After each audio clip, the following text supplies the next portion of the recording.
Sir Nirmal, we can't hear you. Nirmal, you are muted. Saying Nirmal, something. please unmute. Yeah, that's fine. Good day to all of you. We are so grateful to Swami Nikhileswaranandaji Maharaj, head of Sri Ramakrishna Ashrama Rajkot, India. He is a very, very senior and learned monk of the Ramakrishna Order. He will today speak on how to overcome tension. And just to refresh you, we have a next lecture, which will be our 51st session on what is Om in Hinduism by Swami Vaneshanandaji. So thank you very much, Nikhileswaranandaji Maharaj. We had the privilege of listening to you, your recorded lecture, but now we have the extra privilege today of hearing you and seeing you live. So before we start, I would request our very dedicated member, Attorney Jana, to speak a few words for the Filipino brothers and sisters so that they can internalize the topic better. And this will be followed by introduction by Swami Udaranandaji Maharaj. Then our Swamiji Nikhileswaranandaji will start his lecture. And thank you all the participants for sparing your time on Sunday. Thank you everybody. So it's so kind of you and so kind of Maharajji, Attorney General.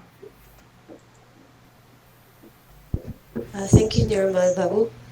Magandang hapon po sa lahat ng sumusubaybay sa talk series na hatid sa atin ng the Ramakrishna Vedanta Society Philippines. Kinalulugod po natin na pagdiwa ngayon ang ikalimang po, the 50th lecture we have so far. Right now, the topic that we will be having is how to overcome tension. And this will be discussed by a very senior and learned monk, Srimat Swami Nikhileswaranandaji Maharaj. So with that, we are all excited and privileged to have him with us. And I now turn over to Father Swami Udaranandaji. Thank you. Maraming salamat. Swami Udaranandaji Maharajji, our minister in charge and our spiritual advisor. Kindly speak a few words before Maharajji starts. And this is our 50th session. We are so privileged to have Swami Nikhileswaranandaji. Thank you very much, Nirmalda. Thank you very much, Attorney Jana. I, on the behalf of Ramakrishna Vedanta Society of the Philippines, welcome you all. We are really very grateful to Most Revered Srimat Swami Nikhileswaranandaji Maharaj for kindly accepting our request. This is the second time he is there. First time he sent us a recorded lecture. We were very happy that it was there, but we wanted him live also. So for a live interaction. So we requested him again, and we are very happy that he has agreed. So without much ado, I would request Most Revered Maharaj to please give us the talk. Thank you very much, Maharaj, for kindly accepting our request. We are very grateful and thankful to you, Maharaj. Over to you, Maharaj.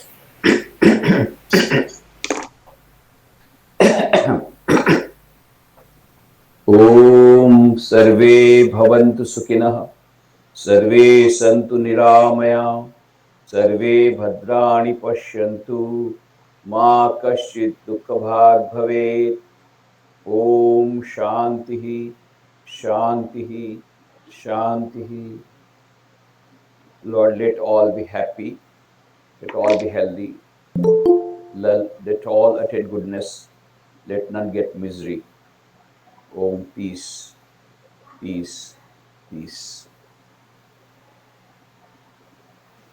My very dear Swami Udaranandaji, Sri Nirmal Ganguly ji, other members, dear friends, it's a great pleasure meeting you online. At the outset, I would like to congratulate Ramakrishna Vedanta Society of Philippines for organizing a series of programs, online lectures, so that the tension arising out of the corona pandemic would be reduced. And I am told this is the 50th lecture.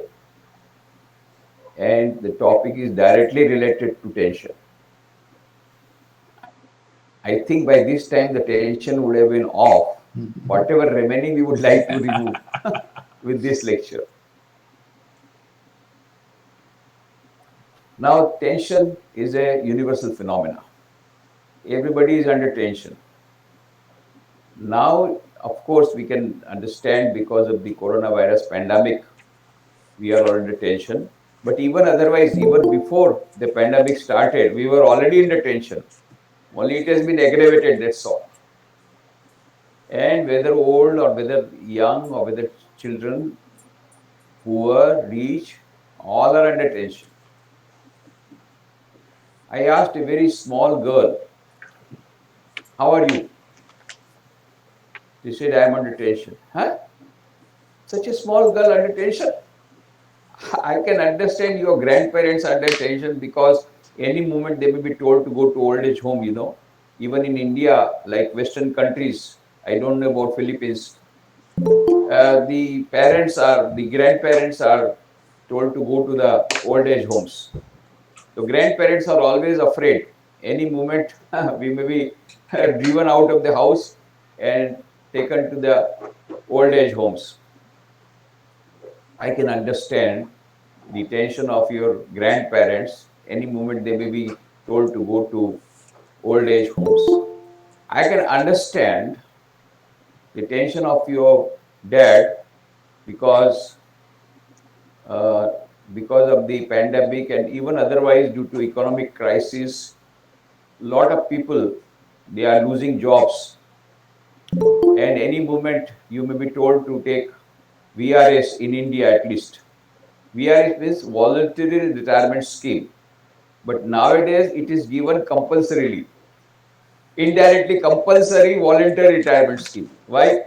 If you don't take this VRS before this time, then you will not get all the benefits. So you indirectly you are compelled to take VRS. So I can understand the tension of your dad. Any moment I may be told to take VRS and I may lose the job. I can understand the tension of your elder brother who is in school final. You know, in India, school final means it is almost like a big war. The war between Russia and Ukraine is going on.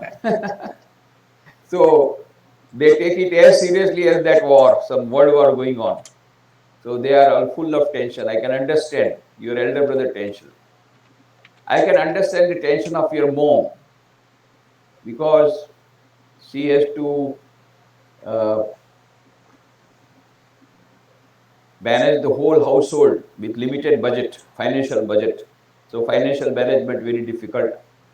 Then the management of the mother-in-law is a very big problem in India. So management of mother-in-law, then management of husband who is always angry before going to office and after coming back from office always angry. So management of the husband. And in India, there is the most difficult is the management of maid servant. I don't know. In America and other Western countries, there is no problem about maid servant because you can't afford to have a maid servant unless until you are too aristocratic family. I don't know about Philippines, but in India, the biggest problem every housewife is facing is to get a good housemaid, a good worker, a good maid servant. Very difficult to get in India. Even if you get it, anytime you may lose. So I can understand all these tensions of your move. But why you are under tension? Then she told me, you see, I am in senior KG. When I was in junior KG, kindergarten school, I got first class first. And my mom has told this time also, you must come first class first. So I am under too much tension. So you see, a very competitive world that we have got. Right from the childhood, we are driving them into this competition, competitive area, competitive market, competitive world. So naturally, the children are under tension. I will give you a real case example. This happened about 20 years back. So that time I was in Porbandar. You know, we also get on transport. I'm here in Rajkot for 4 years, from last 4 years. Before that, 12 years I was in Baroda, and before that, 8 years I was in Porbandar. So when I was in Porbandar, we had an executive engineer, retired executive engineer, who used to give his honorary services. Suddenly came to me, Swamiji, there is some problem at Rajkot. He was from Rajkot. I will have to straight drive to Rajkot because some problem in the home. And my granddaughter is not keeping well. I said, no, no, you must go. Later on, I came to the whole story. The granddaughter got some fever, and the fever was not receding. And they went to all the doctors, so many doctors. They had elaborate tests. Everything is okay. Everything is okay. They did X-ray, they did ECG, they did everything. Small girl of 6th standard, maybe say 12 years old. But they are not able to diagnose. Finally, they took her to a psychologist. The psychologist had a long talk with her. Then he told the parents to go out. And then he stood up and just gave a big slap to that girl. And that girl started weeping. Then he said, I'm going to give you another slap. You tell me what exactly has happened. Then the whole story came out. What had happened is that a few days back, she had not completed her homework. So now, if she goes to the school, then the teacher will put a remark in her notebook which has to be signed by mom. So whether to go to school or not. And now she cannot tell the reason to her mom, because either mom will give a slap, or the teacher will put that remark. So whether to get the slap from whether to get the punishment from the school or to get punishment from the parents, she was torn between two feelings. And she was so much under tension that she developed fever. And she could not go to school. And then nobody could diagnose. But the psychologist diagnosed it after giving a slap. Then he called the parents. He said, you see, you need the psychological treatment rather than her. You are putting so much, you are terrorizing her so much that she is not able to reveal her problem to you. If she has not done some homework for one day, you should not be so much strict. At the same time, the school also should not be so much strict. They are all small children. Anyway, so this is the real case story. Now, of course, she is okay, and now she has got married also. She has got another child also now. This is a different thing. But this is, I am telling you, everybody is under tension, sometimes unnecessary tension. Sometimes necessary tension, sometimes unnecessary tension. In fact, the tension is a part of our life. We must understand it. Once Swami Vivekananda was asked this question by Maharaj of Khetri, Ajit Singh Ji. Swamiji, what is life?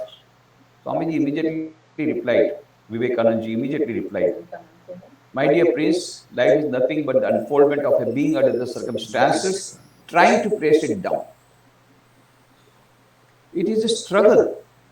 The circumstances are trying to press you down, but you are trying to overcome those circumstances. That is real life. And if that struggle is not there, there is no life. So life is struggle. So you have to welcome the struggle. Only thing is that when this struggle is to a certain limit, then it helps you in going forward, forward, forward. But when it reaches a limit, so the graph is like this. It goes on, your efficiency goes on increasing as the tension goes up. Then it reaches a level, and from that time onwards, the efficiency drops down as the tension goes up. So to a certain extent, tension is good because that gives you more of efficiency, more of sincerity, more of dedication to your work. But beyond a limit, it becomes a disease. And so many psychological problems develop, which turn into physiological problems also. And so it is now stress management has become a very important topic. And Chicago-based research corporation, according to Chicago-based research corporation, 40% of the companies In America, having regular courses on stress management, and the same thing is coming to various countries. These stress management courses are being done. Even in schools also, now there, there are counselors who give counseling on how to overcome or how to face the tension, how to face the stress and all that.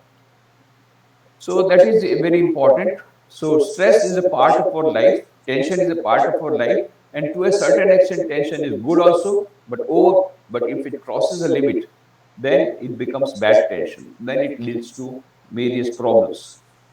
So what are the reasons? There are so many reasons why for the modern man the tension is increased.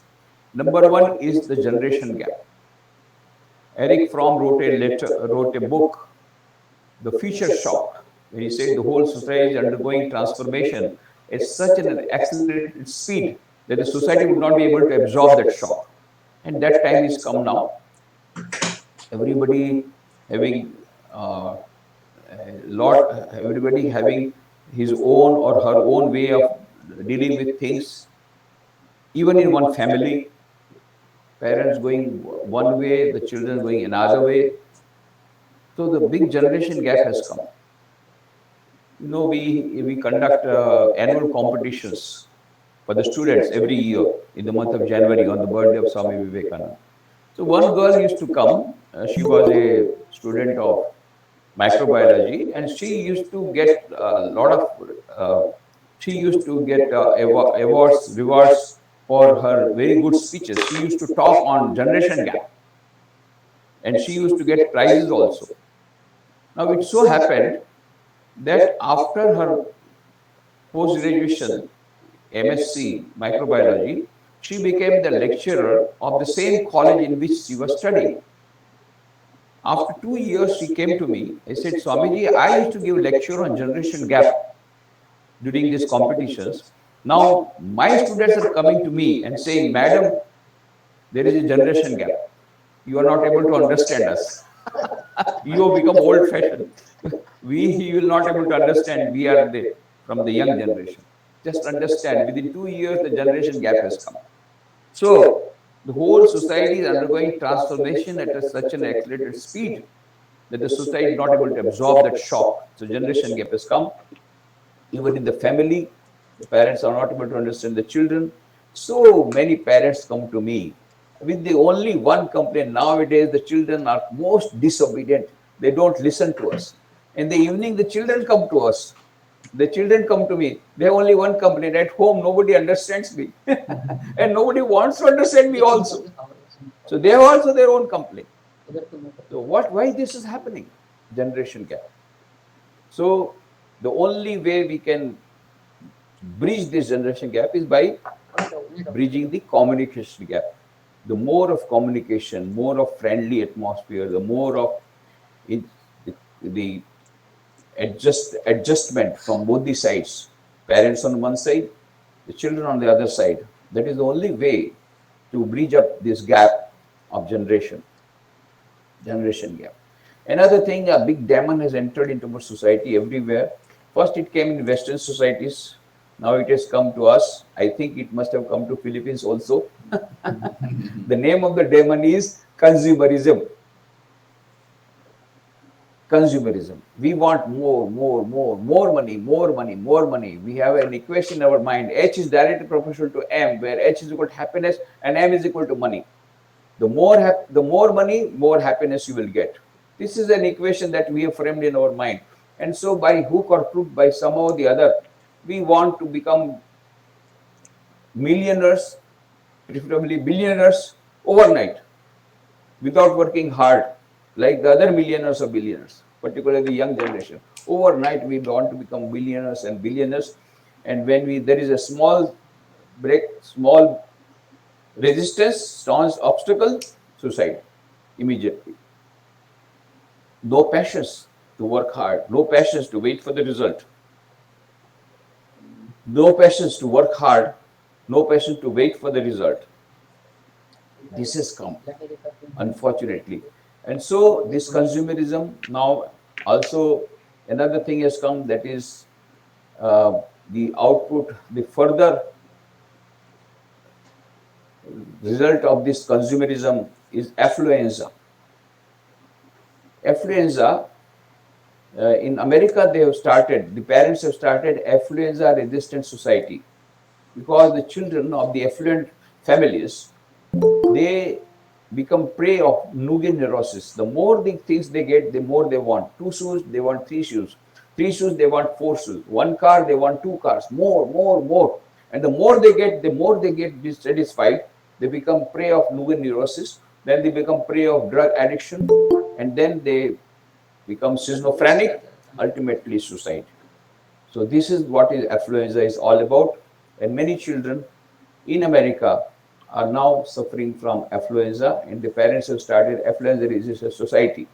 This is all the still uglier part of consumerism, which has come in almost all the societies, in almost all the countries.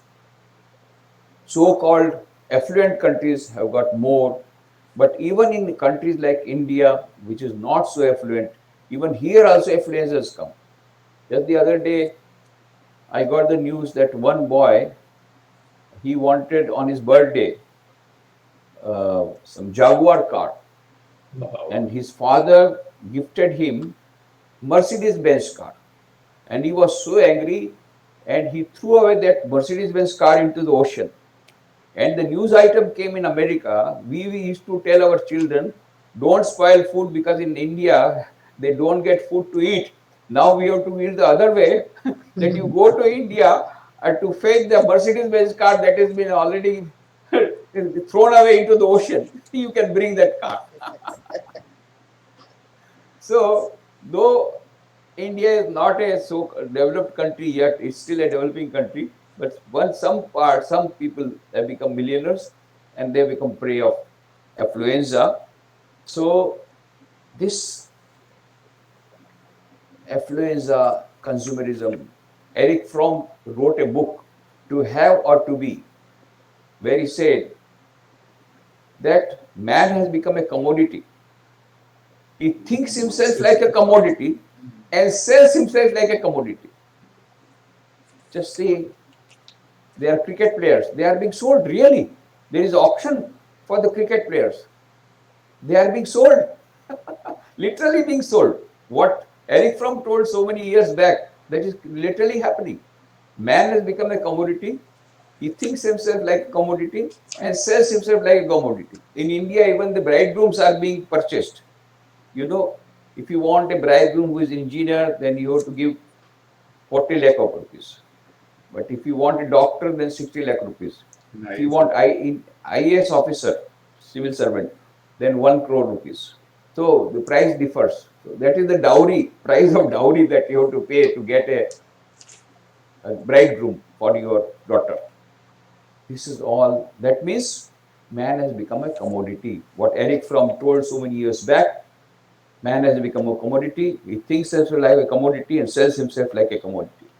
So there are certain things we must remember, that tension is a part of life. We have to live with it. We have to manage it so that it is below a certain level. And tension, to a certain extent, may help us in going forward, in becoming more dedicated, more sincere in our work. It will help us in putting more efforts, but beyond a limit, it is not good for our mental health. Now, knowing about it, now how to overcome tension? That is the million-dollar question. So, first important point is that tension is a part of life, and we must accept whatever situation is there. We should try to accept it and try to make it as much easy as possible. So the golden formula is, do your best and leave the rest. Can you do better than best? Good, better, best. There can be nothing better than best. Good, better, best. That is the best possible. So you make your best possible efforts, and then wait for the result. Leave LEAV. Result will come automatically. The law of karma is supreme in the mental world, just as law of gravitation is supreme in the physical world. Some people say we don't believe in the law of karma. Whether you believe it or not, the law of karma will act. You go to the top floor of Philippines, there in a multi-story building, go to the top floor of the building and declare, I don't believe in the law of gravitation, and jump. What will happen? Second day, there will be newspaper report with your photograph. This person did not believe in the law of gravitation, and yet the law of gravitation worked and died on the spot. So similarly, whether you believe it or not, the law of gravitation will act. Similarly, the law of karma will act whether you believe it or not. As you sow, so you reap. If you saw a tamarind tree, you'll get tamarind. If you saw a mango tree, you'll get mango. If you do a good work, you'll get good result. If you perform a bad work, evil deed, you will get evil fruit. Some students, some youth, they say, no, Swamiji, you are a liar. Why? Because I planted a mango tree and yet I got tamarind. I say, it cannot happen. When did you plant? I say, yesterday. Well, now I understand. The tamarind that you are getting today is not the plant that you planted yesterday. You will get the mangoes that you planted yesterday, but 5 years, 10 years you have to wait. And this tamarind you yourself had planted 5, 10 years back, that you are getting. So my dad is very honest, and he is driving a very simple car, and his colleague is driving a very luxurious car, and my father is very honest and still he is driving an ordinary car, and his colleague, he doesn't believe in honesty. He makes all sorts of compromises in his life, and he is driving a luxurious car. He says, wait for some time. After a few years, you will find that your father is having a luxurious car and that fellow is in the prison. Law of karma is supreme in the mental world, just as law of gravity is supreme in the physical world. So it will come. Don't wait. Don't worry. As you sow, so you reap. So quickly, I'll go through some of the mantras on how to overcome tension. Mantras on stress management. The same thing, mantras on tension management. First thing is A.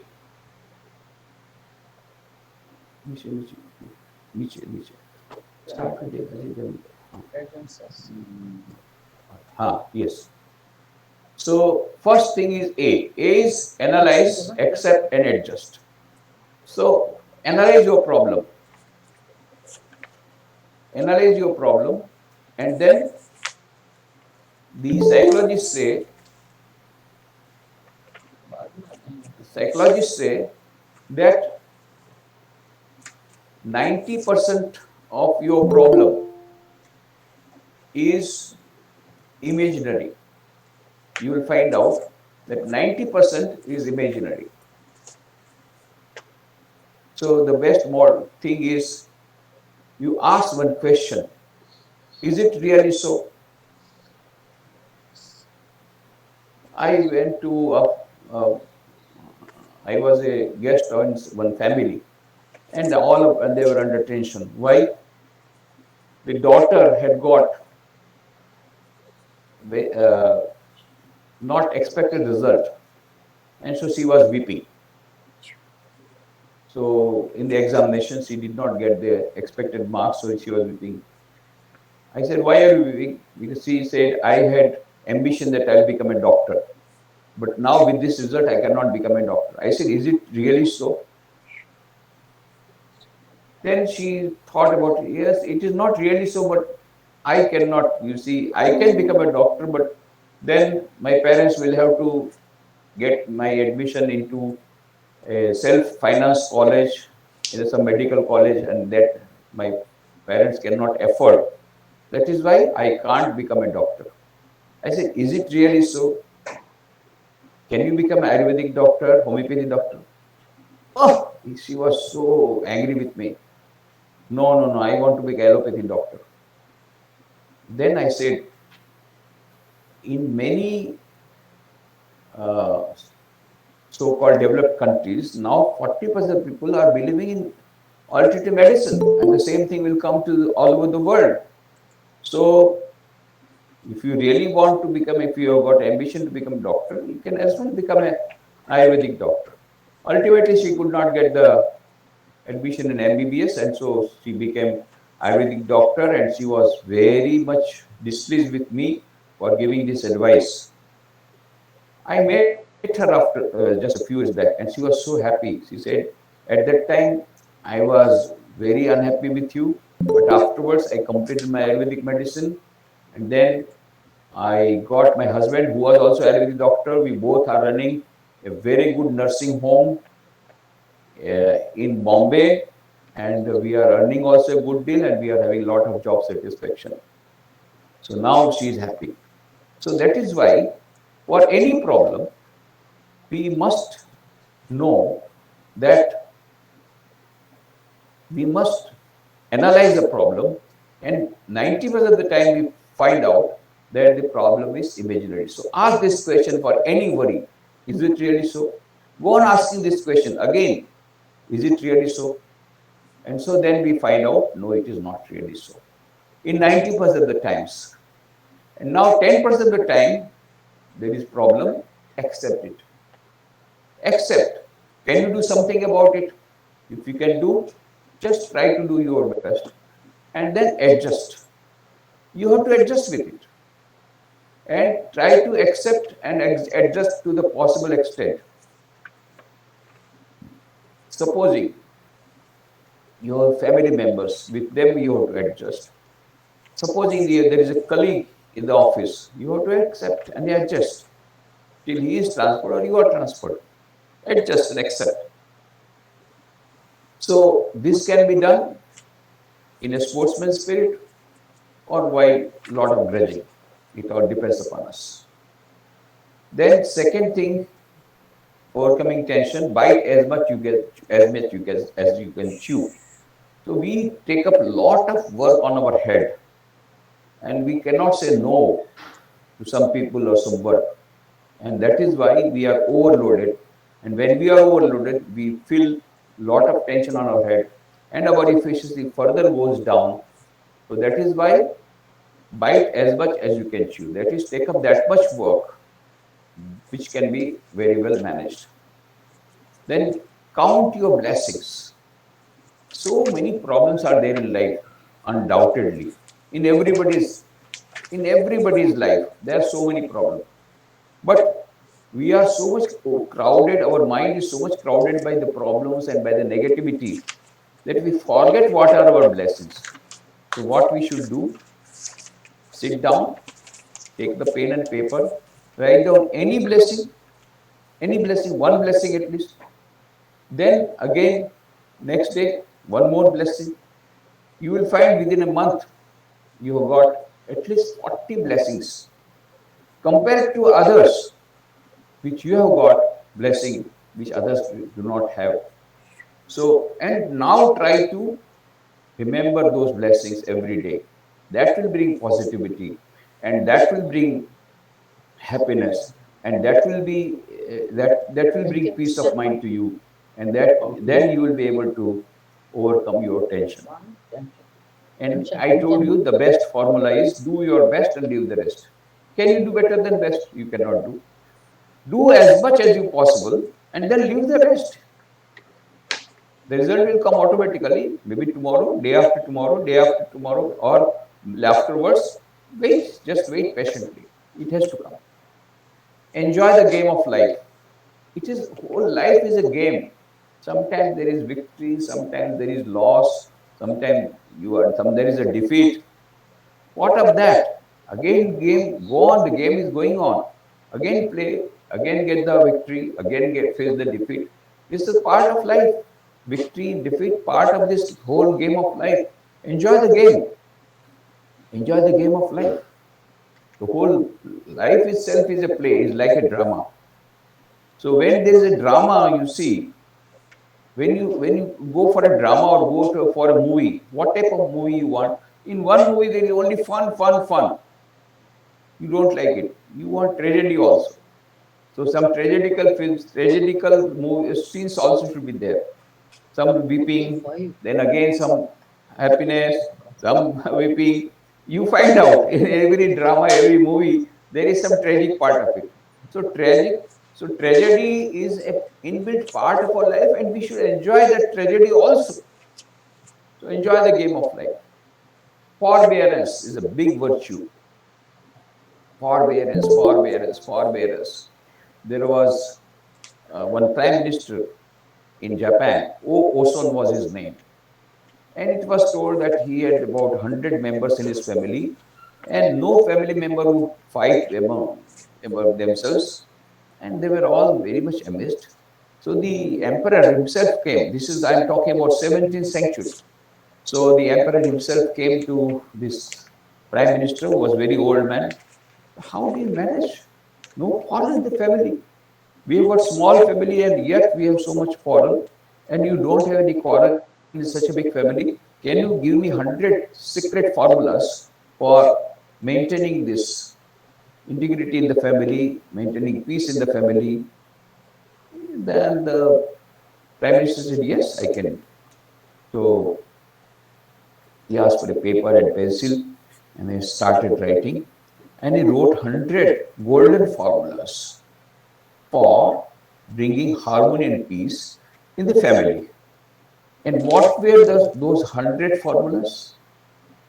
100 secret formulas for bringing harmony and peace in the family? Forbearance, forbearance, forbearance, forbearance, forbearance. 100 times it was written. Forbearance. So, forbearance, very important. We have to forbear, forbear, forbear. We have to forbear others' faults also. Holy mothers used to say, do not look at others' faults. Rather try to look at your own fault. Forget and forgive. This is a formula which will help us to remove our tension. Just forget and forgive. It may be difficult, but that is the only solution if we want to come out of your negativity.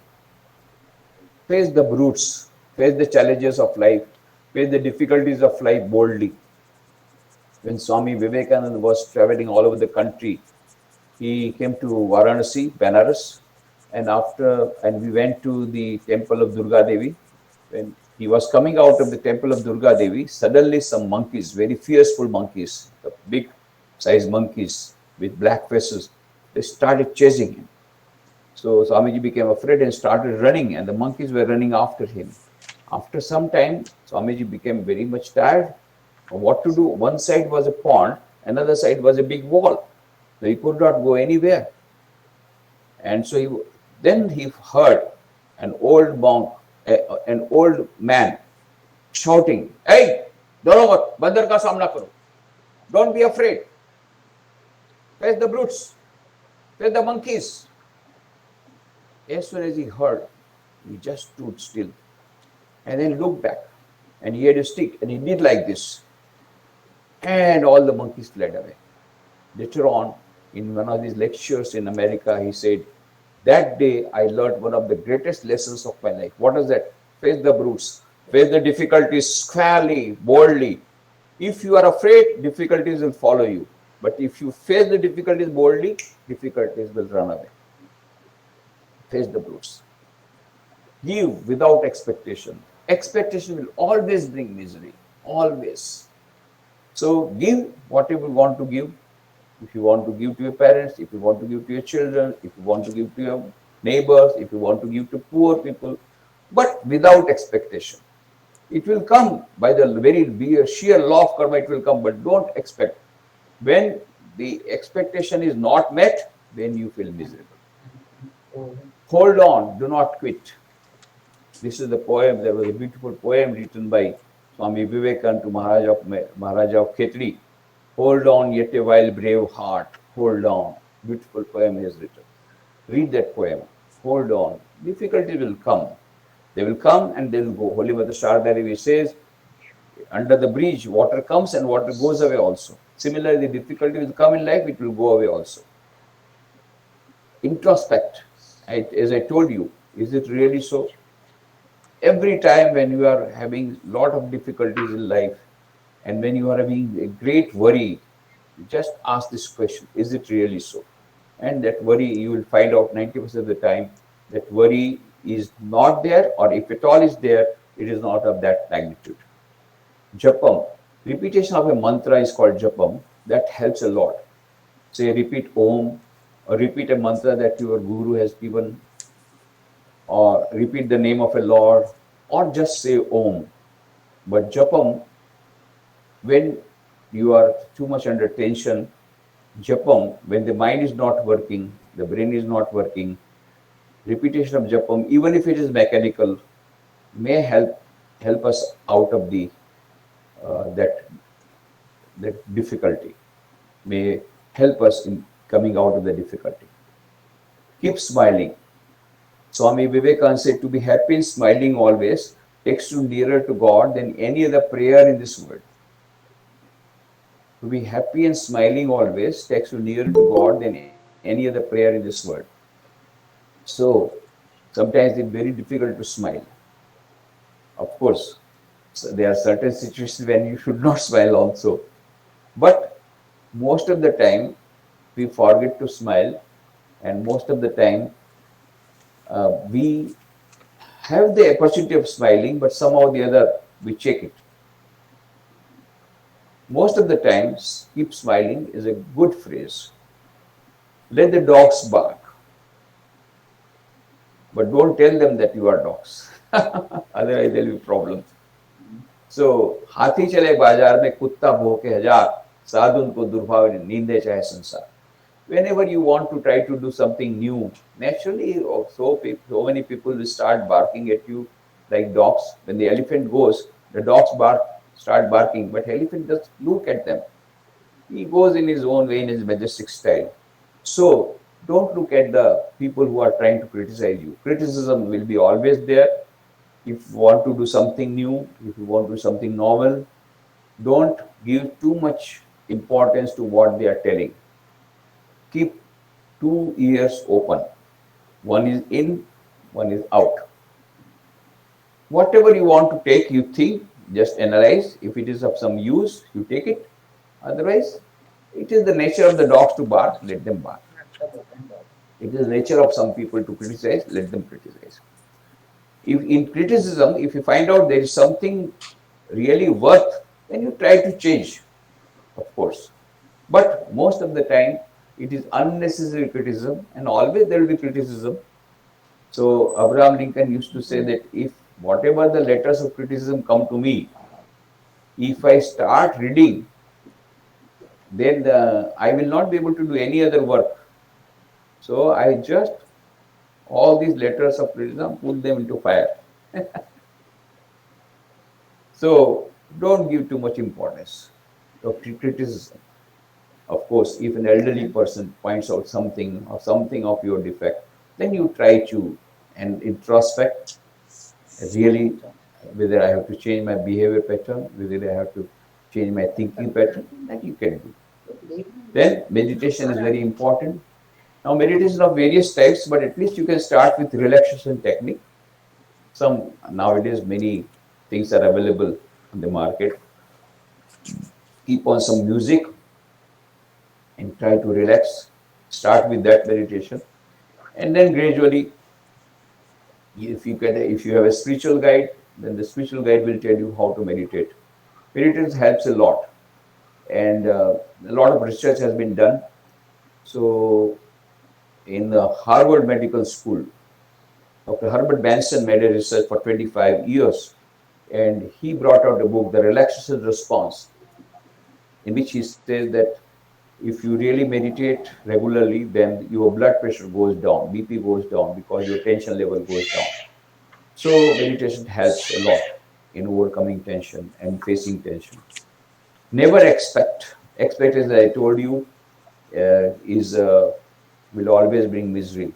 organizing the files, organizing the papers, organizing your life, organizing your timetable, organizing the things around you will help to bring down the tension, because sometimes it's unorganized way of thinking, unorganized way of dealing, unorganized way of filing, unorganized way of paper keeping, all that aggravates the problem of tension.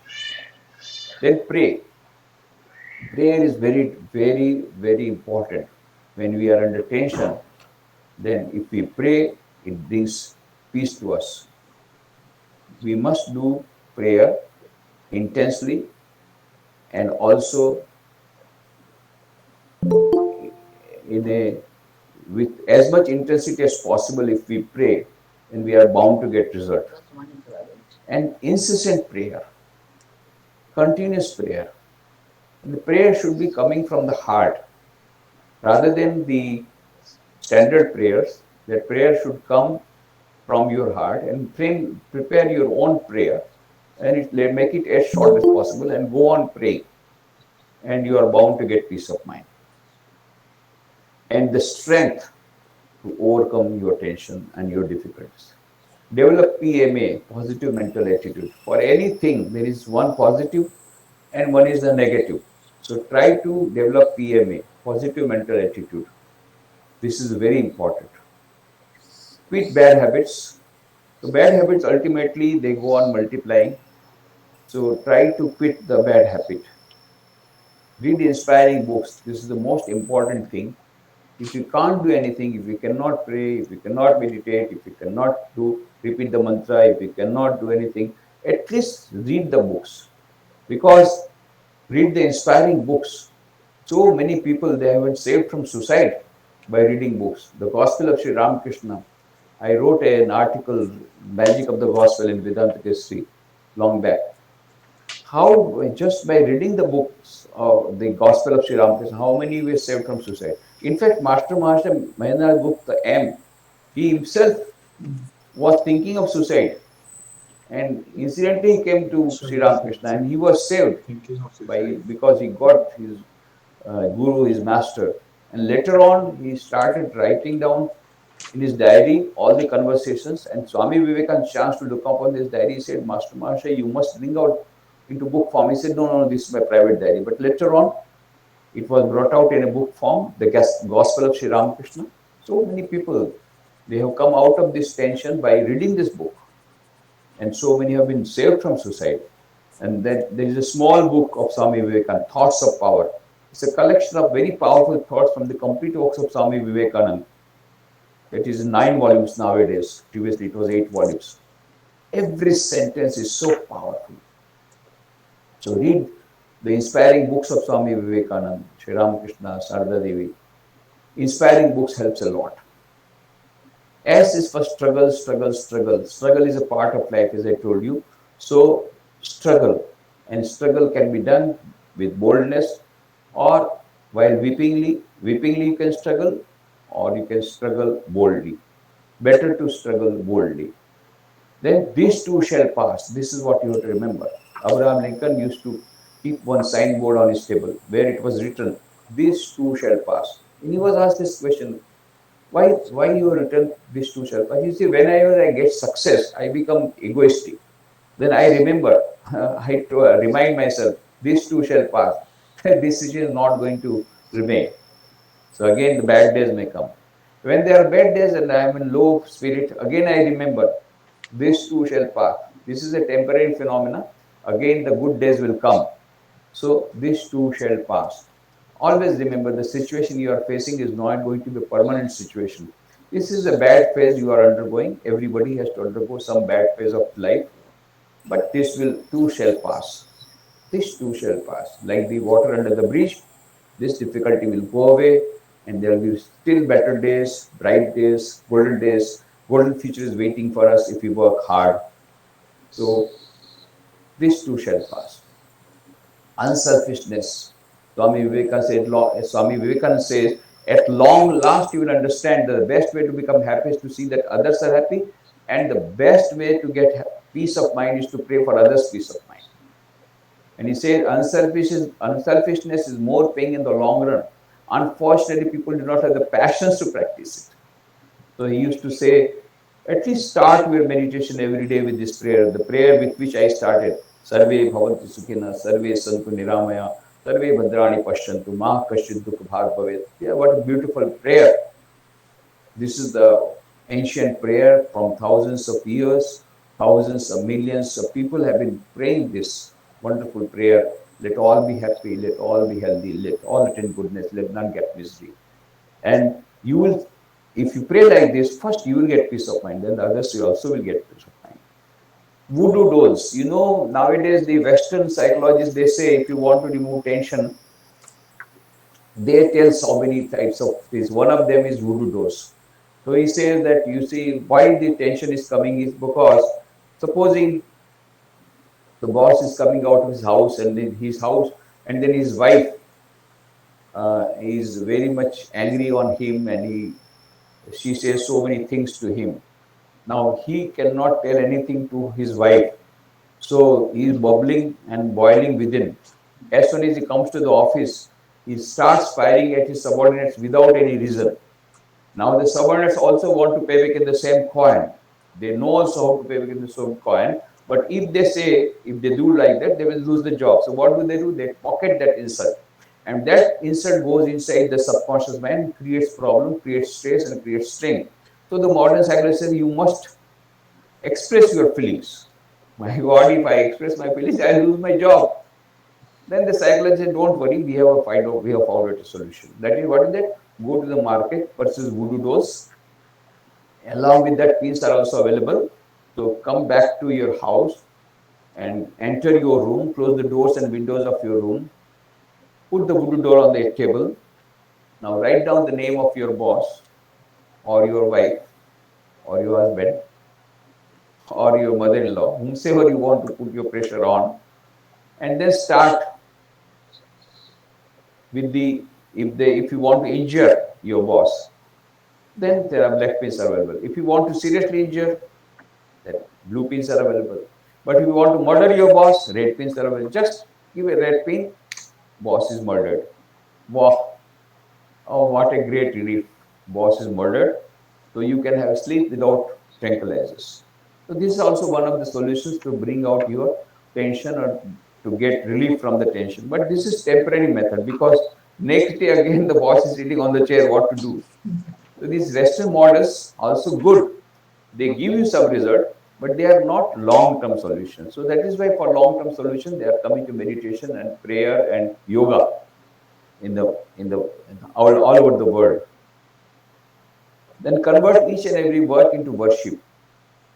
Sometimes we are getting short of time for doing our worship. Try to convert work into worship. How? By changing the attitude of mind. And also by sandwich sadhana. What is sandwich sadhana? Start your day with the prayer, oh Lord, whatever work I will do is for you, and the result also belongs to you. And at night, before going to sleep, oh Lord, whatever whole day I have worked is dedicated to you, and the fruits also dedicated to you.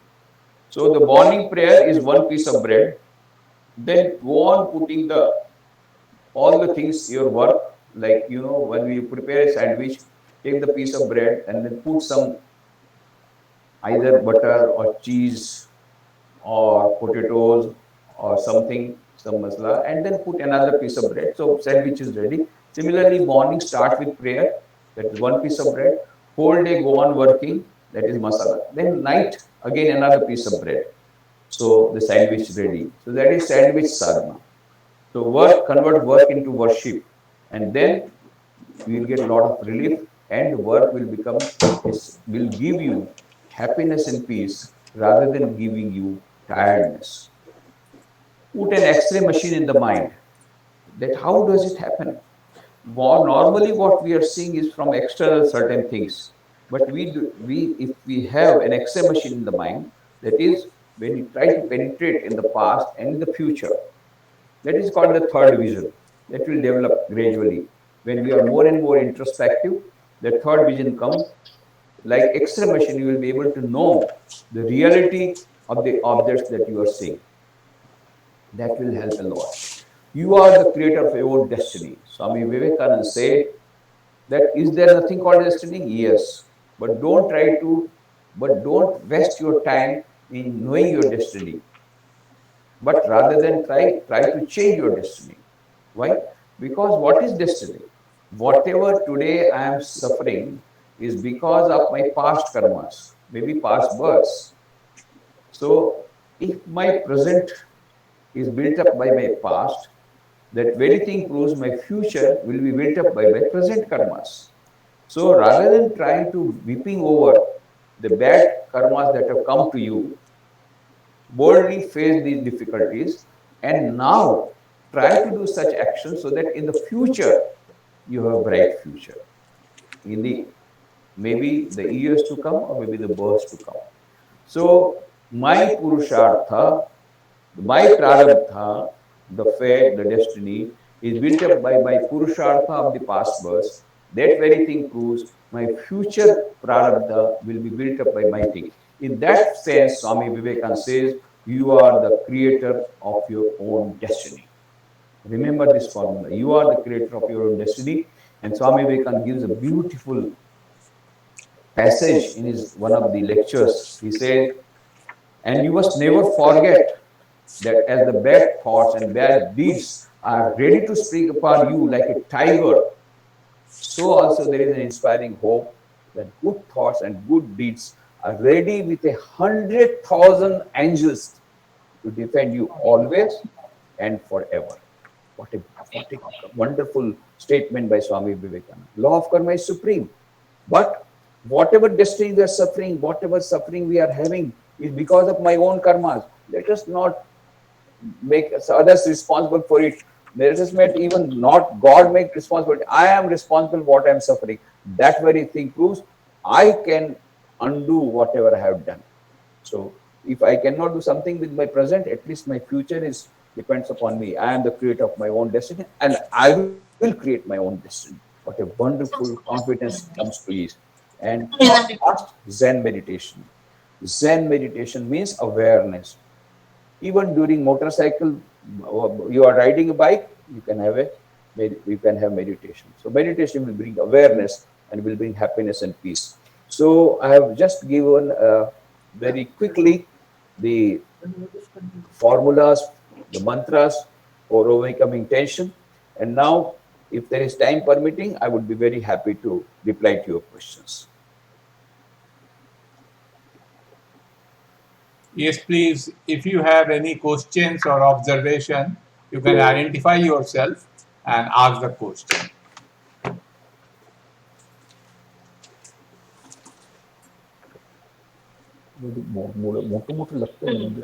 Hello. Question Good evening, Swami. Good evening. Good evening, Swami. I'm Ricky from the Philippines. I have a simple question for you. Uh, it's this time of age is full of stress and difficulty because we are living in the Kali Yuga, the dark age. And I know there are many sincere people who want to seek self-realization, but it's very difficult. Unlike the old days, you can go to the forest and meditate, you can do this and that, but not today because of this social pressure. Now, coming from a Christian background, there is a teaching in the Christian that sometimes God bestows His grace on sincere people. I think it's called Bhagawan Ke Kripa Se. I would like to know and ask humbly if there is such a teaching in the Hindu religion about the grace from God. Yeah, it is very much there. It is very much there. It is written in our Hindu scriptures that if you pray earnestly to God, then God can give grace to you, and with His grace, you can overcome any difficulty. Any difficulty you can overcome. Impossible becomes possible by the grace of the Lord. But one more thing, Holy Mother Sharda Devi used to say, they are talking about kripa, kripa, kripa. Kintu, but kripa fire ashe in Bengali. The grace all comes back. And you must remember, kripa is made up two words, kri and pa. That means first you do something and then you get something. Okay. Now even a small child, He is doing something. What he is doing? He is weeping. And the mother comes and takes of the child and gives milk to her. So at least you will have to weep. At least you have to pray. At least you have to scream. And God will come to your rescue. So you have to do something. Even if for getting grace of God, you have to make yourself a good a good receiver, so that you can receive the grace of God. So if the antenna is not good, transmitter set may be very powerful, but if your antenna is missing, then you will not receive the grace of God. You will not get the transmitter, even if it is powerful. So you have to keep your antenna open. You have to be receptacle, good receptacle. That means you have to receive, you have to be in the receiving mode. Then you will receive the grace of God. Okay?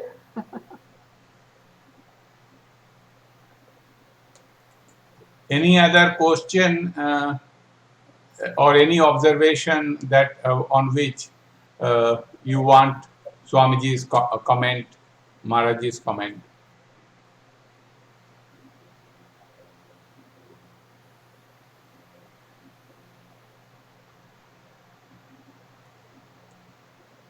Aparna ji, do you want to say anything or observe anything?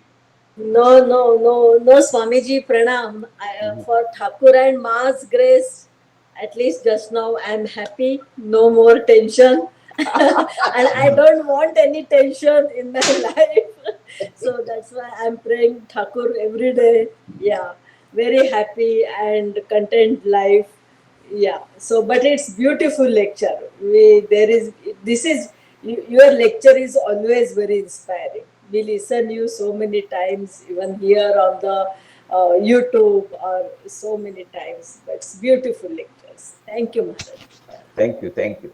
We have all the 26 alphabets of English to really solve our tension and remove our tension. So from A to Z or A to Z, we have all the tips, and what beautiful tips.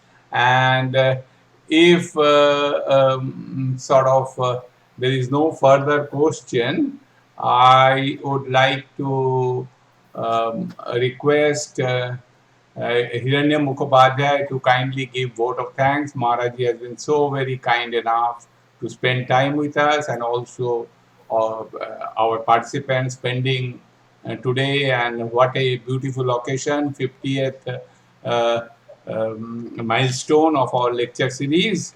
And what could have been and this could what could have been more ideal way than to hear from Maharajji the 26 tips of removing tension and having a better life. So Hiranya Mukhopadhyay, kindly give your vote of thanks. Just 1 minute, sir. Good evening. I am Amit Shukla. I was listening Maharaja's Swamiji's lecture along with my daughter. She's in class 7. And before going for this lecture, I was just telling her that I have deposited fees for some online exam. Why are you not giving? Then she was telling, it's Sunday. I do not want to do this.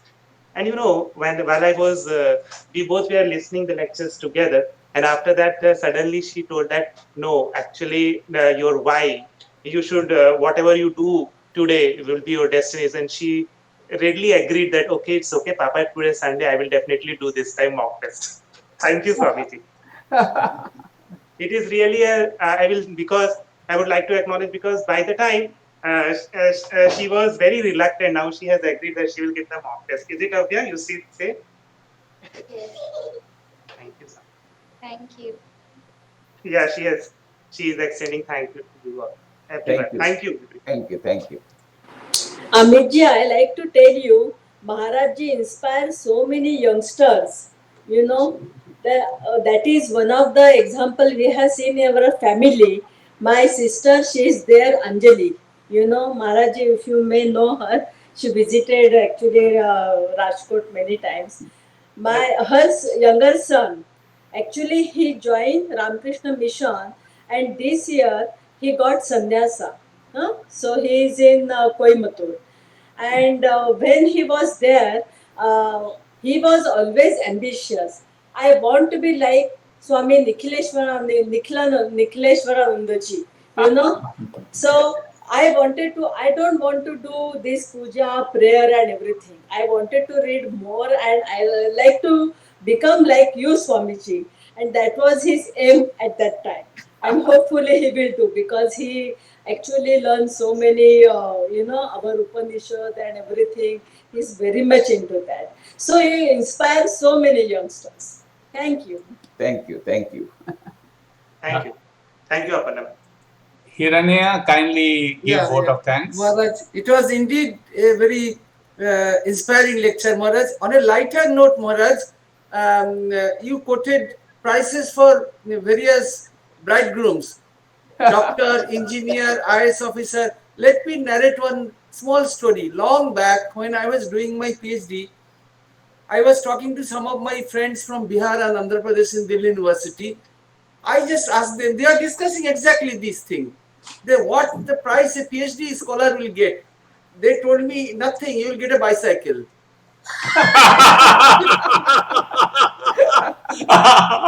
So Maharaj, thank you, Pranam. It is indeed wonderful lecture, and I could see the mind of Mr. Shukla's daughter, and wonderful Maharaj. And on behalf of all our disciples from Manila and from elsewhere, thank you and heartfelt thank at Pranam Maharaj, and hope to see you again some other time, Maharaj. Thank you. Thank you very Thank much, you very much. Maharaj Thanks ji. to all of you. Thank you very much, Maharaj ji. Thank you very much, Maharaj ji, for spending this Sunday afternoon with us and give us such useful instructions, advice, and guidance. Pranam Maharaj. Namaskar. So, Namaskar. His name Ved. Ved. Ved I know very well. Now he has become a very Yes, good Maharaj. speaker. I know you know him Yeah, personally. yeah. He has become a very good speaker now. Oh. No. She is my elder sister, Anjali. Yeah, yeah, yeah. so we are also thankful to the participants for being here, and what a nice way of having our 50th uh, uh, kind of lecture with Swami Nikhileswaranandaji. I'll now end the recording, and then for 5 minutes we'll reassemble. Please give me 30 seconds so people can say their pranam and greetings to Revered Maharaj ji. So one, just a minute.